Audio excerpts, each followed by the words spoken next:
Good morning, welcome to JDCars, and in today's video we're talking about a car that, when I'm filming this, came out about 2 days ago, but by the time this is out it'll be about a week ago, so there might be more information available that I've not said in this video, but I'm just going to tell you everything I know about it and what I think of it really. So, as you probably guessed from the title, the car is the Mercedes X-Class. Now, if you don't know what this is, it's basically, it's Mercedes' first pickup truck, although it technically isn't, because as I'm sure you've all probably heard of the 6x6, which is basically a G-Wagon with 6 wheels, and as shown by this picture on the screen right now, it is a pickup. It has a load space in the back. So, I don't know where they got that from, but let's talk about it. So, what is it? Well, as I just mentioned, it's Mercedes' first proper pickup, and that's pretty much all that needs to be said about that bit. It's supposed to bring a more executive brand to the pickup market. Now, this isn't a market that is really asking for it or needs it, so why they've done this, I'm not sure, but they have done. Well, it's based on the Nissan Navara. Now, for any of you that don't know what this is, it's basically one of the best-selling pickup trucks in the UK, if not the best-selling in the UK. Yeah, well, this whole car came about due to a part-sharing deal with Mercedes and Renault Nissan. So, that's why this vehicle is basically a Nissan Navara. Now, when I say it's a Nissan Navara, that's technically not true, because they say Nissan Navara chassis, and that's probably all that's going to be the same with it. So, a bit about the car. Well, the base price is £28,000, which is all £4,000 more than the Nissan Navara on which the car is based. So, is it worth £4 more? Probably not. You're just really paying for a Mercedes badge. So, engines. Well, we have two variants in the UK. We have a 4-cylinder from most of Mercedes range, so it's a fairly dependable engine. It's already well used, so we know it works. And we have the V6, which I believe, don't quote me, comes from the cars such as the C43 AMG and the Nissan Navara itself, I presume. I'm not really that good. I should have probably researched that. So let's talk about the 4-cylinder engine first. Well, we have two variants, the X220D, which is sort of the base model of the car, and this produces 161 brake horsepower, which is a decent amount. I mean, whether it's enough for a car that size, I'm not sure, but that is a basic model, so you can't really expect much from it. So, to put that into perspective, my dad's Tiguan, which is a 2-litre diesel engine from the Golf, produces 138 brake horsepower, so it's sort of right amount of power for the size of the car. So, if that's not enough, Mercedes will sell you a V6 engine with the car, and this will be called the X350D. Now, this engine will produce 255 brake horsepower. Now, this is sort of the top spec of the car that we're getting in the UK at least, so it's obviously going to produce the most power.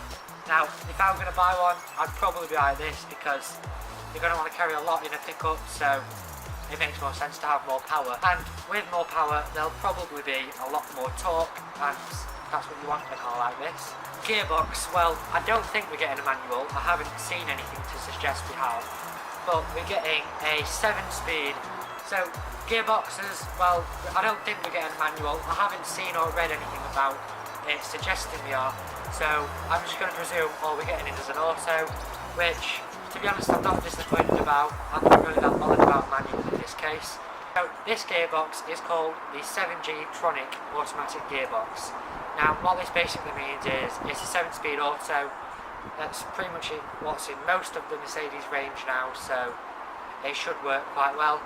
And I imagine it'll be slightly geared differently to pull more and carry more and whatnot. So, this car will also come with something called the Mercedes Dynamic Select, which comes as standard, so you'll get this in every variant of the car.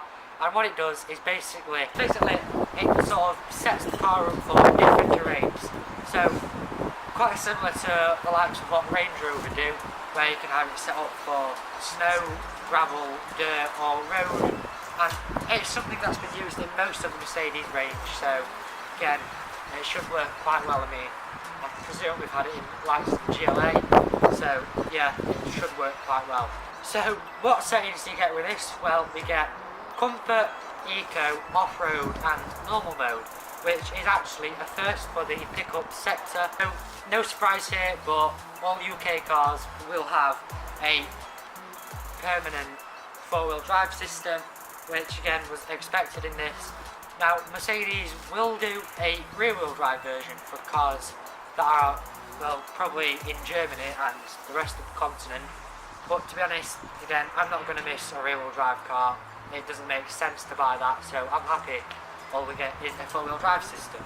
Now, seeing as it's a pickup, we should probably talk about what it can carry.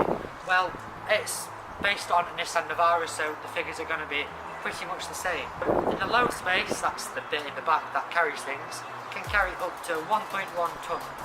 Now, is that any good? I have no idea. I don't really know anything about this class of cars, but it's in the Navara and that sells quite well, so it must be good. And again, if pulling weights, so attaching trailers and caravans and stuff, it can pull up to 3.5 tonnes, and I do know a bit about this area, and that is a hell of a lot.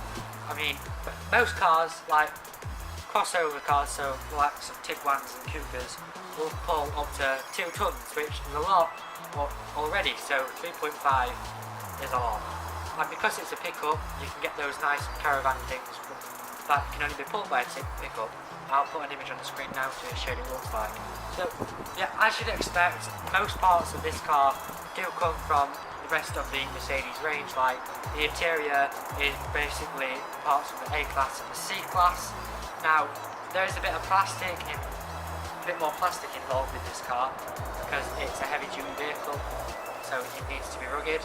And so the infotainment screen, so that's for radio and sat-nav and whatnot, is an 8.5 inch screen that comes from the Mercedes Vito van, which again is in all of the Mercedes range, and we know it works quite well. So a few of its rivals, well, because we're in Europe and particularly in the UK, it doesn't have to worry about many of them because we're not really that big on the pickup truck. So the main rivals are probably the Nissan Navara, which is what the car is based on, as I've mentioned, Volkswagen Amarok, the Toyota Hilux, the Ford Ranger, which if I was going to buy one or a pickup, I would buy that. But yeah, then we've got the Mitsubishi L200 and the Isuzu D-Max. Would I buy the X-Class over these? Not really, because I'd worry about damaging it too much because it's a Merc, so it's going to be expensive to repair. Where if I go for a non-premium brand, like any of the cars I've just mentioned, I'm not going to have to worry much about that because they'll be cheap to buy and they'll be cheap to run. So what do I think of the car? Well, I've been quite nice about it so far, but here's a bit where it goes downhill. So I don't understand why Mercedes made this car, because yes, they made vans and trucks, and they're very good vans and trucks, but why, that should be enough, because nobody asked for a pickup truck from Mercedes. And well, I can tell you exactly why they made it. They spotted a gap in the range and they tried to fill it, and well, they missed completely, because with a £28,000 price tag, not many people are going to be interested. The thing is, people who buy pickups aren't bothered about premium brands. They just want something cheap and they'll know will work. Now, the X-Class will work and it will be very reliable because it's a Mercedes and everything on it is pretty much hand-me-downs from the rest of the Mercedes range. So it will work, but it's expensive and that's going to put off a lot of buyers. As always, let me know your opinions in the comments box down below, and as always, if you enjoyed this video, drop a like or leave a comment, subscribe if you're new, and I'll see you next time.